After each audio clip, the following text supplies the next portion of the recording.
নগর পুড়লে এড়ায় না দেবালয়। চারিদিকে যখন যুদ্ধের দামামা, তার আঁচ লেগেছে ভদ্রলোকের খেলা ক্রিকেটেও। 22 গজে যেখানে আহ্বান ছিল মৈত্রীর, উল্টো সেখানেই কথার লড়াই। পেহেলগামে হামলার পর পাল্টাপাল্টি হুমকি, উত্তপ্ত পরিবেশ, যার দরুন শঙ্কার মুখে মহাদেশীয় টুর্নামেন্ট এশিয়া কাপ। পূর্বের সূচি অনুসারে টি-20 ফরম্যাটে অনুষ্ঠিত হওয়ার কথা ছিল এশিয়া কাপ, শুরুতে যার স্বাগতিক ছিল ভারত। তবে আগেই বিসিসিআই জানিয়েছিল ভারতের মাটিতে হচ্ছে না এবারের এশিয়া কাপ, সম্ভাব্য ভেন্যু আরব আমিরাত কিংবা শ্রীলঙ্কা। টি-20 বিশ্বকাপের আগে বিশেষ প্রস্তুতিতে যে টুর্নামেন্টে দৃষ্টি ছিল দলগুলোর, কিন্তু সবই এখন যেন দূরের বাতিঘর। নাম প্রকাশে অনিচ্ছুক বিসিসিআইয়ের এক কর্মকর্তার বরাত দিয়ে ভারতের একাধিক গণমাধ্যমের দাবি, উদ্ভূত পরিস্থিতিতে স্থগিত হচ্ছে এশিয়া কাপ। তবে সে কর্মকর্তা এও জানান, এই ইস্যুতে চূড়ান্ত মন্তব্য করার সময় এখনো আসেনি। এই মুহূর্তে এশিয়া কাপ সম্পর্কে মন্তব্য করার মতন পরিস্থিতি হয়নি, তবে আমরা সমস্ত বিষয়ে বিবেচনা করে যথাযথ সিদ্ধান্তই নেব। আমরা বর্তমান পরিস্থিতি সম্পর্কে অবগত, সব পক্ষের সঙ্গে আলোচনা করে সিদ্ধান্ত নেওয়া হবে। তবে ভারতের সাবেক ক্রিকেটাররা দিচ্ছেন ভিন্ন পরামর্শ। সুনীল গাভাস্কার এশিয়া কাপ বাতিলের বিপক্ষে। তিনি বলছেন, টুর্নামেন্ট সময় মতোই আয়োজন করা উচিত, তবে সেটা পাকিস্তানকে বাইরে রেখেই। কিন্তু বাস্তবতায় থোপে টিকবে না সেই মত। অবশ্য ওয়েট অ্যান্ড সি এই নীতিতেই আপাতত হাঁটছে পিসিবি। এই ইস্যুতে কোনো মন্তব্যই করছে না তারা।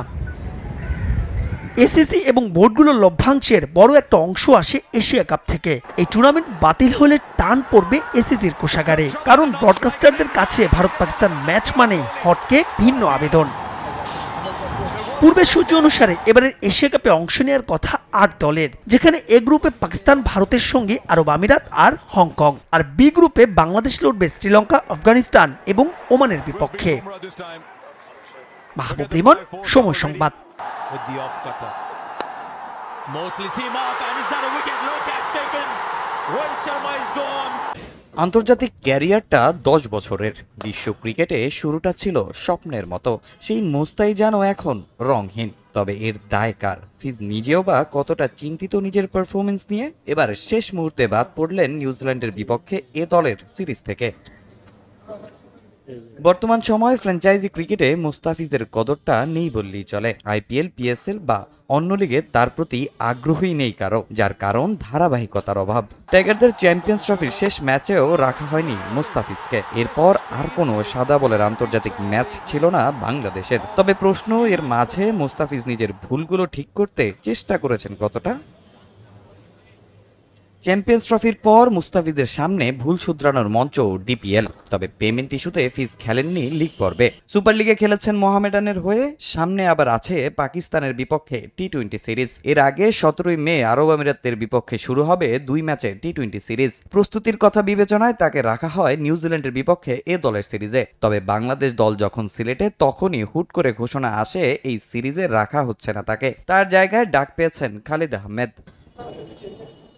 গণমাধ্যমে তাকে রেখে বাদ দেওয়ার ব্যাখ্যা হিসাবে নির্বাচকরা বলেছেন, যখন তারা দল নির্বাচন করেছেন তখন মোস্তার পর্যাপ্ত প্রস্তুতি নিয়ে শঙ্কা ছিল তাদের। পরে ডিপিএলে তার 5 ম্যাচে 28 ওভার বোলিংয়ে সন্তুষ্ট হয়ে নাকি নিয়েছেন এমন সিদ্ধান্ত। কিন্তু ডিপিএল তো শেষ হয়েছে আরো 3 দিন আগে। তাহলে এই সিদ্ধান্ত নিতে এত সময় কেন লেগেছে নির্বাচকদের? নাকি মোস্তাই চাচ্ছেন না খেলতে? তবে খেললে লাভ হতো বাংলাদেশেরই। এবছর সব মিলিয়ে মোটে 2টি আন্তর্জাতিক ম্যাচ খেলেছেন ফিজ, তাও পারফরমেন্স খুব একটা ভালো নয়। নিউজিল্যান্ডের এ দলটা বেশ ভালো। 9 জন আছেন যারা খেলেছেন ব্ল্যাক ক্যাপসদের মূল দলে। এদিকে নিউজিল্যান্ড সিরিজ সামনে রেখে সিলেটে এদিন প্রথমবারের মতো অনুশীলন করেছে বাংলাদেশ এ দল। ফিল্ডিং সেশন শেষে দীর্ঘক্ষণ নেটে নিজেদের ঝালিয়ে নিয়েছেন শামীম ইমনরা। প্র্যাকটিসে নাইম শেখ, নুরুল হোসেন সোহানকে দেখা গেছে বেশ সিরিয়াস। আবারও জাতীয় দলে ফিরতে এই সিরিজকে বড় চ্যালেঞ্জ হিসেবে নিয়েছেন এই দুই ক্রিকেটার। পেসার ইবাদত হোসেনের সামনেও আছে এমন চ্যালেঞ্জ। সোমবার সিরিজের প্রথম ওয়ানডেতে নিউজিল্যান্ড এ দলের মুখোমুখি হবে বাংলাদেশ। গুনে গুনে 4 মাস 1 দিন বাংলাদেশ টি-20 দলে অধিনায়কত্বের পদটা একেবারেই ফাঁকা।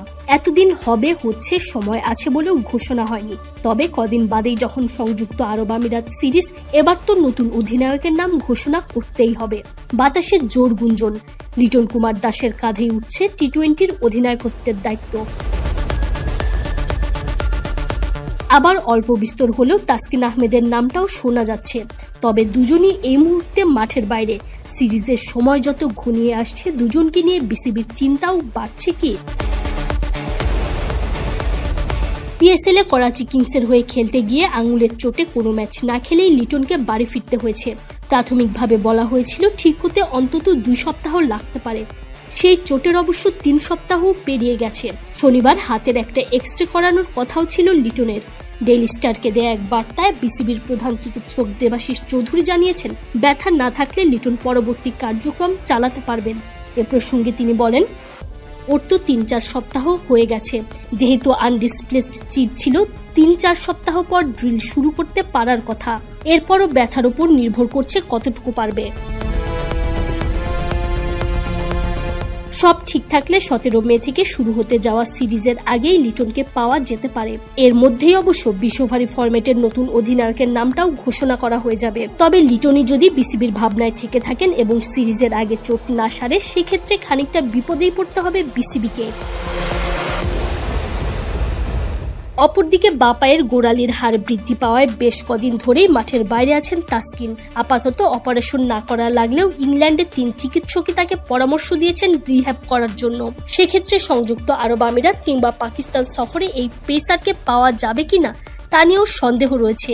পাশাপাশি অধিনায়কত্বের ভাবনাতেও তাসকিন যদি থেকে থাকেন, ইনজুরি প্রবণতা সেই ক্ষেত্রে বড় বাধা হয়েই দাঁড়াতে পারে। শারজায় সংযুক্ত আরব আমিরাতের বিপক্ষে 17 এবং 19 মে 2 ম্যাচের টি20 সিরিজ খেলবে বাংলাদেশ। এরপর 25 মে পাকিস্তানের বিপক্ষে শুরু হবে 5 ম্যাচের টি20 সিরিজ। 2 সিরিজকে সামনে রেখে 5 মে থেকে মিরপুরে শুরু হবে জাতীয় দলের অনুশীলন ক্যাম্প। ক্যাম্পের স্কোয়াড ঘোষণার সাথে জানিয়ে দেওয়া হতে পারে নতুন অধিনায়কের নামটাও। ডেডলাইন ডে শনিবার। ইংলিশ লিগ চ্যাম্পিয়নশিপে একই সাথে শুরু হয়েছে 12টা ম্যাচ। লিগে নিজেদের শেষ ম্যাচে ব্ল্যাকবার্নের বিপক্ষে 1-1 গোলে ড্র করেছে হামজার শেফিল্ড ইউনাইটেড। হারলেও পয়েন্ট টেবিলের 3ই থাকতো ব্লেডরা, কেননা আগেই বার্নলি আর Leeds United English Premier League confirm করায় এটা যে ছিল কেবলই আনুষ্ঠানিকতার ম্যাচ। প্রিমিয়ার লিগ খেলতে all eyes on play off. সরাসরি প্রিমিয়ার লিগে না ওঠায় বরং বাংলাদেশের দর্শকদের জন্য মন্দের ভালোই হয়েছে, কেননা চলতি মাসে যে দেখা যাবে হামজার কমপক্ষে 2টা ম্যাচ। তারপর ফাইনালে জিততে পারলে ইংলিশ প্রিমিয়ার লিগের টিকিট কাটবে হামজা ও তার দল শেফিল্ড।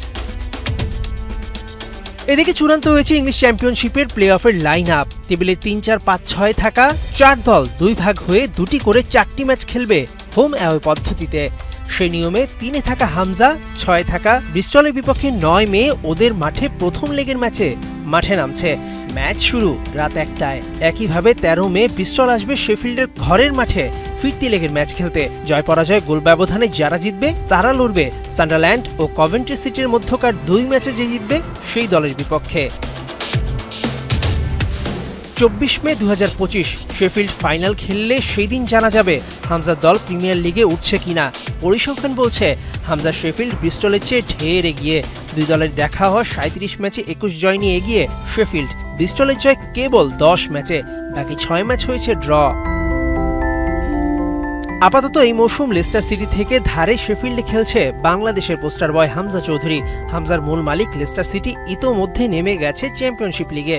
তাই শেফিল্ড চুক্তি নবায়ন না করলে হামজাকে খেলতে হতে পারে আবারও লেস্টারের হয়ে এই চ্যাম্পিয়নশিপ লিগেই। আবার হামজার পারফরমেন্স ভালো হলে দেখা যেতে পারে প্রিমিয়ার লিগে শেফিল্ডের জার্সিতে।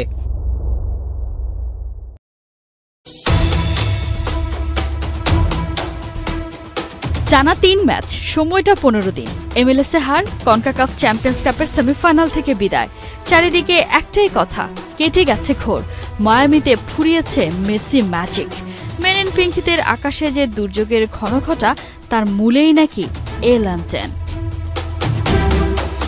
বাউন্স ব্যাক ছাড়া উপায় নাই। মায়ামিকে নিয়ে লিওনেল মেসিকে ফিরতেই হতো। এমন ম্যাচে সুপারস্টার ফিরলেন একেবারে নিজের মতো করে। নিউ ইয়র্ক বুলসের বিপক্ষে এলান্টেনের বাঁ পায়ের জাদুতে আরও একবার তৈরি হলো মেসি মোমেন্টস। 4 ম্যাচ পর গোলের দেখা পেলেন বিশ্বকাপ জয়ী ফুটবলার। ইন্টার মায়ামির হয়ে সব মিলিয়ে 53 ম্যাচে 63 গোলে অবদান রেখে ফেললেন লিওনেল মেসি। ক্যারিয়ারে গোল নম্বর 859। চলতি সিজনে 7 ম্যাচে 4 গোল, সাথে 2খানা অ্যাসিস্ট। মেসি একা নন, এই দিনে 9 ম্যাচের গোলখরা কাটিয়ে ফিরেছেন বন্ধু লুইস সুয়ারেজ। যদিও ইন্টার মায়ামির বড় জয়ের শুরুটা হয় পিকালস আর ভেগান্সের গোল দিয়ে। 4-1 গোলের এই বড় জয়ে 10 ম্যাচে 21 পয়েন্ট নিয়ে MLS টেবিলের 4র্থ স্থানে উঠে এসেছে ইন্টার মায়ামি। 2 কনফারেন্স মিলিয়ে তাদের অবস্থান অবশ্য 5 নম্বরে। MLS এ পরের ম্যাচে ইন্টার মায়ামির প্রতিপক্ষ মিনেসোটা।